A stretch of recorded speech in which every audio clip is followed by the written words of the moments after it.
Assalamualaikum warahmatullahi wabarakatuh. Perkenalkan, nama saya Ella Dwi Cahyati.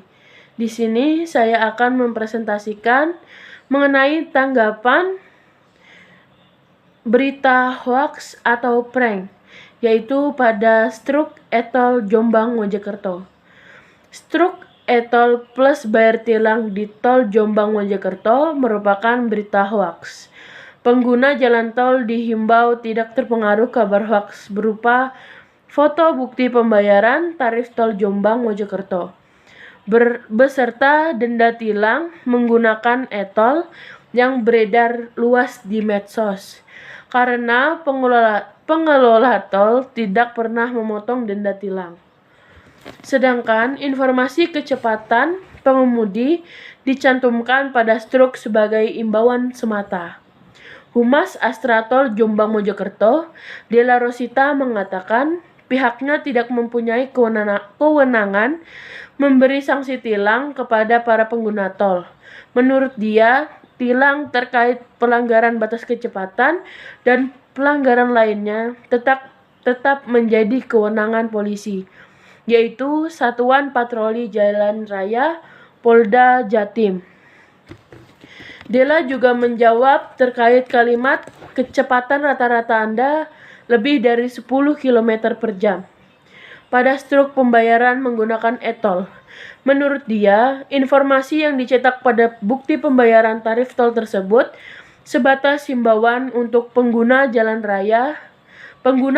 tol. Tujuannya supaya para pengguna jalan tol menyadari kalau mereka sedang menyetir dengan kecepatan tinggi, sehingga mereka lebih berhati-hati saat mengemudi.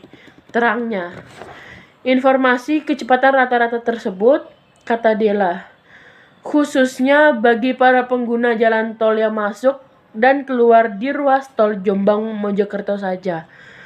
Pengukuran kecepatan kendaraan tidak menggunakan speed gun maupun alat pengukur kecepatan lainnya, melainkan hanya menggunakan rumus jarak tempuh dibagi waktu.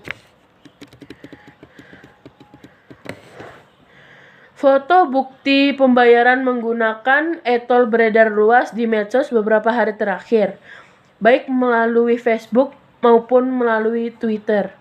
Pada foto struk tersebut, transaksi terjadi pada Selasa 21 Juli pukul 13:01 waktu Indonesia bagian Barat di gerbang tol Bandar, tol Jombang Mojokerto, yaitu mobil golongan 1 masuk melalui JT Jombang lalu keluar di JT Bandar.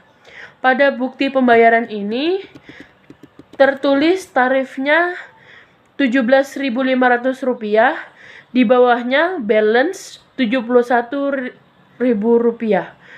Kemudian tertulis pula kecepatan rata-rata Anda lebih dari 10 km per jam.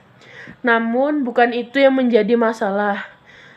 Tambahan tulisan di bagian bawah struk yang membuat heboh warganet, yaitu kalimat yang ditulis dengan huruf warna merah, tarif tol Rp17.500 plus bayar tilang Rp71.500, bayar di exit tol. Bunyi tulisan tambahan pada struk yang viral tersebut. Tulisan tambahan ini mengesankan adanya denda tilang senilai Rp71.500 pada struk e-tol tersebut. Apalagi jika dikaitkan dengan adanya keterangan kecepatan rata-rata pengemudi yang melebihi 100 km per jam, sehingga seakan-akan pengemudi terkena denda tilang karena melanggar batas kecepatan. Selanjutnya, mengenai cerdas memahami biaya belajar. Video conference atau video konferensi adalah seperangkat teknologi telekomunikasi interaktif yang memungkinkan dua pihak atau lebih di lokasi yang berbeda dapat berinteraksi melalui pengiriman dua arah audio dan video secara bersamaan. Dari definisi atau pengertian tersebut, maka kita dapat menilai informasi yang beredar tersebut valid atau tidak.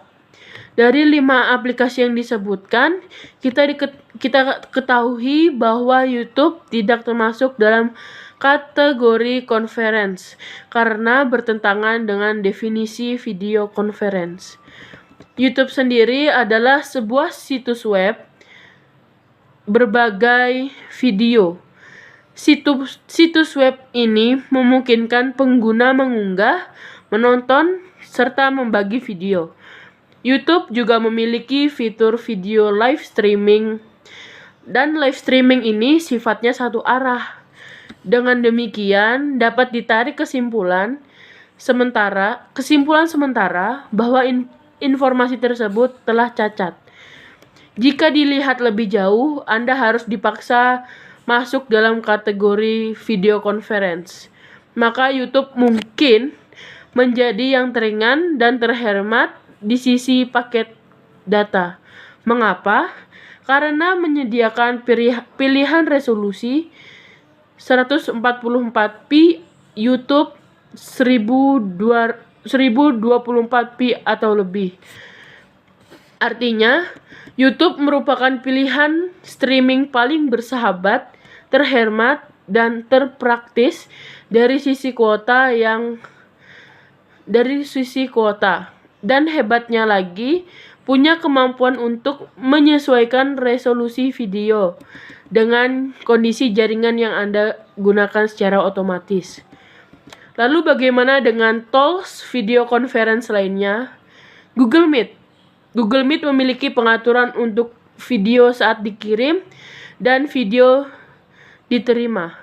Saat mengirim video disertai suara, paling tidak terdapat 2 pilihan, yakni 360p atau standar dan 720p, pilihan maksimal. Sedangkan untuk pilihan video yang diterima mulai dari 720p, 360p, serta audio only. Kami pernah melakukan perhitungan kasar mengenai besaran paket data yang dikirim atau diterima selama kurang lebih 60 menit dengan resolusi standar 360p. Sekitar 500-an MB dengan asumsi kamera on. Sedangkan untuk resolusi 720p, resolusi paket data sekitar 800-an MB dengan asumsi kamera on.